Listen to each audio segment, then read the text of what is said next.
السلام عليكم ورحمة الله وبركاته. مساء الخير أو صباح الخير على حسب ما حضراتكم بتسمعوا الفيديو حاليا. النادي الأهلي وتاريخ مشاركاته في كأس العالم للأندية. الأهلي 8 مشاركات في كأس العالم للأندية. بيجي النادي الأهلي في المركز الثاني خلف أوكلاند سيتي النيوزيلندي. النادي النيوزيلندي شارك في كأس العالم للأندية 10 مرات. أول مشاركة للنادي الأهلي في كأس العالم للأندية كانت في 2005، وكانت المشاركة الأولى لأي نادي مصري في كأس العالم للأندية. والنادي الأهلي خلال هذه المشاركة اللي كانت في 2005 أحرز المركز السادس. في 2006 استمرت المشاركات العالمية بعد حصد الكؤوس الإفريقية، والنادي الأهلي لما توج بكأس أبطال إفريقيا الأندية أبطال الدوري شارك 2006، وكانت أولى إنجازات النادي الأهلي في 2006. وبعد ما أحرز المركز السادس والأخير في كأس العالم للأندية 2005 جاء 2006 والنادي الأهلي توج جهوده وأحرز البرونزية والمركز الثالث. بنشوف إن النادي الأهلي بيجي في المركز الثاني خلف أوكلاند سيتي ب8 مشاركات. 1 فبراير القادم هتكون المشاركة الثامنة للنادي الأهلي في كأس العالم للأندية، وبنستعرض تاريخ ومشاركات النادي الأهلي في كأس العالم للأندية اللي بدأت زي ما قلنا في 2005 وحصد المركز السادس، وجينا اتنقلنا في 2006 وحصد المركز الثالث والبرونزية في كأس العالم للأندية. وبعدها جينا في 2008 في نسخة 2008 وأنهى النادي الأهلي فيها المشاركة في المركز السادس. وبعد كده شارك النادي الأهلي في نسخة 2012 وحصد فيها النادي الأهلي فيها المركز الرابع. وجينا في 2013 وشارك فيها النادي الأهلي وأنهاها النادي الأهلي في المركز السادس. في 2020 أجلت البطولة، يعني جينا في سنة 2020 كانت المفروض البطولة تقام، لكن البطولة اتأجلت ل 2021. في 2021 كانت فيه جائحة اجتاحت العالم، عشان كده البطولة اتأجلت، ولكن اتلعبت والنادي الأهلي أنهاها في المركز الثالث. وآخر مشاركة شارك فيها النادي الأهلي كانت في 2021 وأحرز فيها النادي الأهلي المركز الثالث. النادي الأهلي هو الاسم التاريخي والاسم اللي دايما كلنا بنفتخر بيه كعرب ومصريين وأفارقة، اسمه النادي الأهلي للألعاب الرياضية. طبعا النادي الأهلي بينتمي لقارة أفريقيا، والنادي الأهلي طبعا اسم وتاريخ وكيان بينتمي لدولة مصر. أول مباراة كانت للنادي الأهلي كانت قدام الاتحاد السعودي وانتهت بفوز الاتحاد السعودي 1-0. يعني أول مباراة كانت للنادي الأهلي في كأس العالم للأندية كانت بتاريخ 11 ديسمبر 2005، وده يعتبر يعني تاريخ ورقم تاريخي للنادي الأهلي.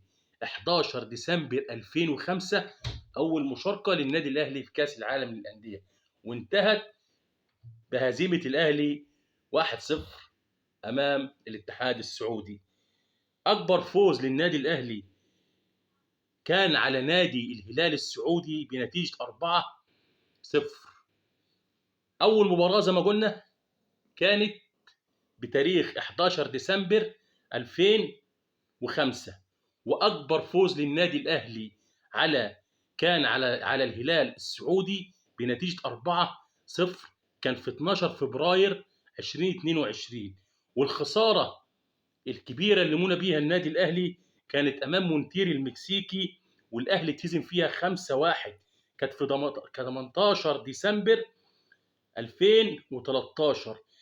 أكتر لاعب شارك في بطولة كأس العالم للأندية مع النادي الأهلي كان وائل جمعة، شارك 11 مباراة. ومحمد أبو تريكة الماجيكو، الفنان تريكة، شارك في 11 مباراة. الهداف التاريخي للنادي الأهلي في كأس العالم للأندية الساحر ومعشوق الجماهير، طبعا ما فيش غيره، الماجيكو محمد أبو تريكة. أفضل مشاركة كانت 2006 و2020 2020 و2021، والنادي الاهلي احرز فيها المركز الثالث. اسوأ مشاركه كانت شارك فيها النادي الاهلي واحرز فيها المركز السادس كانت في 2005 و2008 و2013. اول مشاركه كانت في 2005، واخر مشاركه كانت في 2021. والمشاركه القادمه 2023 هتكون 1 فبراير القادم في دولة المغرب. إجمالي النادي الأهلي لعب في بطولة كأس العالم للأندية إجمالي 18 مباراة. لعب 18 مباراة في بطولة كأس العالم للأندية. النادي الأهلي بال 18 مباراة دولت أكتر نادي لعب مباريات في كأس العالم للأندية. النادي الأهلي في خلال ال 18 مباراة تاريخ وإحصائيات، فاز في 6 مباريات منها. عشان كده ال6 مباريات دولت حطت النادي الأهلي في المركز الثالث في أكتر الأندية فوزا بالمباريات في كأس العالم للأندية، بيجي خلف ريال مدريد الأسباني، وفاز ريال مدريد ب10 مباريات، وبرشلونة الأسباني فاز ب7 مباريات.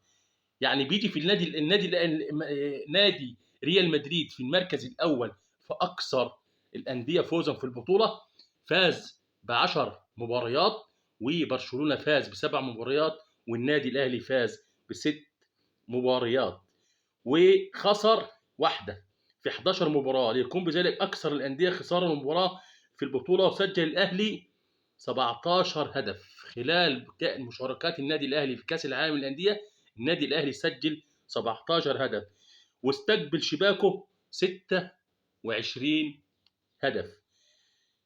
يعني كده النادي الأهلي أكثر الأندية استقبالا للأهداف في البطولة. ويلعب الأهلي والنادي الأهلي بيمتلك ثاني أسوأ معدل أهداف في البطولة بعد أوكلاند سيتي النيوزيلندي، حيث أنه معدل أهداف النادي الأهلي هو 9 أهداف. وكان أفضل إنجاز للنادي الأهلي هو الميدالية، إحرازه الميدالية البرونزية، وحققها 3 مرات زي ما قلنا 2006 و2020 و2021. النادي الأهلي الهداف التاريخي للنادي الأهلي في بطولة كأس العالم للأندية محمد أبو تريكة. وأكثر اللاعبين مشاركة مع النادي الأهلي في كأس العالم للأندية هو وائل جمعة وتريكة.